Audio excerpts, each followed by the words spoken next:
જમાનો બદલાય એમ બધું બદલાય છે.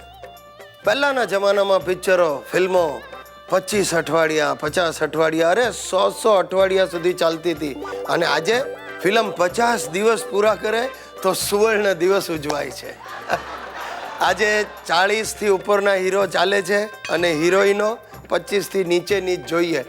અને પાછું આ હીરો હિરોઈનોએ ફિલ્મના પ્રમોશન માટે ઠેર ઠેર જવું પડે.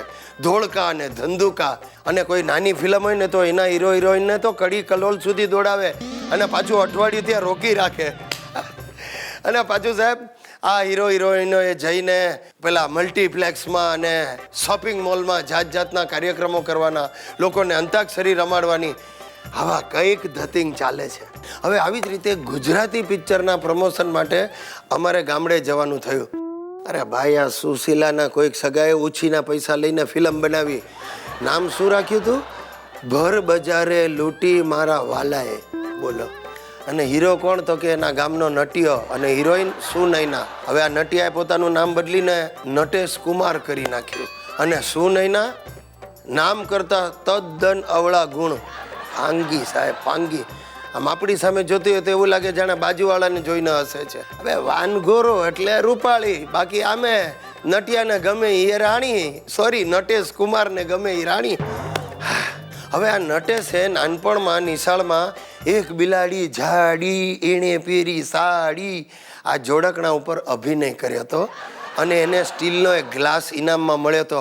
બસ ત્યારથી એના મનમાં ઘર કરી ગઈ વાત કે મારે મોટા થઈને હીરો બનવું છે. તે નટિયાએ ને આ સુશીલાના સગાએ ભેગા મળીને કંઈક 15-20 લાખ ગામમાંથી ભેગા કરી અને જેમ તેમ ફિલ્મ બનાવી નાખી. અને પછી ગામડે ગામડે જઈને એનું પ્રમોશન ચાલુ કર્યું. હવે આ ફિલ્મના પ્રમોશન માટે નટેશ અને સુનૈના છકડામાં બેસીને ગામમાં દાખલ થયા. લોકોએ ચીચિયારીઓ કરી મૂકી અને નટિયાનો તો રૂઆબ જોવા જેવો કેસરી કલરનું જીન્સ ને વાદળી કલરનું ગંજી પહેર્યું હતું. અને 6 પેક બતાવવા માટે એણે પોતાના લબડી ગયેલા પેટ ઉપર આમ 2-2 ઇંચના અંતરે ટાઈટ દોરીઓ બાંધી દીધી હતી. અરે બાપ, આમ ઊભો થયો ને બધાને આમ દૂર દૂરથી પપ્પીઓ ફેંકે અને ગામના ઉતાર જેવા સુનૈના સાથે ડાન્સ કરવા માટે એની આજુબાજુ ઘેરી વળે. આ બધું જોતા નટેશને અમને બધાને થયું કે આ ફિલ્મ જબરજસ્ત હિટ જવાની. પણ સાહેબ બીજે દિવસે ફિલ્મ રિલીઝ થઈ.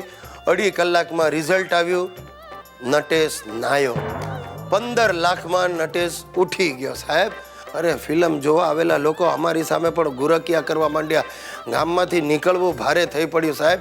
ત્યારથી મેં પાણી મૂક્યું છે, આપણે કોઈ ફિલ્મના પ્રમોશન માટે જવું નહીં.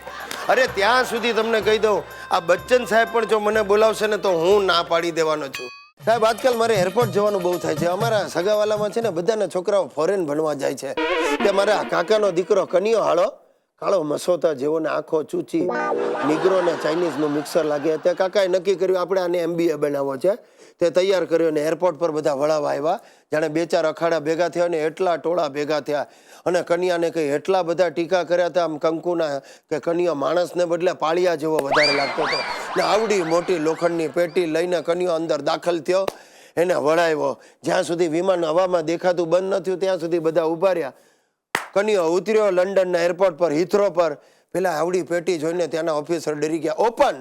કન્યાએ પેટી ખોલી ને સાહેબ એમાંથી 2 ડઝન સીતાફળ આમ જમીન પર ડરી પડ્યા. એના ડરી ગયા કે બોમ બોમ. કન્યો કે નો ફ્રૂટ. તેણે ઊભા 2 ડઝન સીતાફળ ખાઈને પુરવાર કર્યું કે આ ફ્રૂટ છે. અરે એને બોમ્બ ફોડવા માંડ્યો અને પેલા થાક્યા ને એને કે બહાર જા. હવે ત્યાં ગયો લંડનમાં ને MBA શું નીકળ્યું? Most bogus area.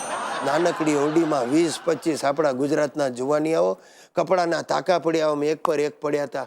હાલા અહીંયાથી બધા એન્જિનિયરો ને ત્યાં જઈને મોલમાં ઝાડુ પોતા કરતા હતા. અઠવાડિયામાં કાળિયો કનિયો પાછો ઇન્ડિયા ભેગો થઈ ગયો. વર્ષ પછી ગામમાં ભટકાઈ ગયો. મેં કહ્યું તું હાલા પાછો આવી ગયો? મને કે હા કાકા, હું અહીંયા ગામમાં આવીને MBA થયો. મેં કહ્યું ગામડામાં કેવી રીતે થયો? મને કે હું MBA, મને બધું આવડે.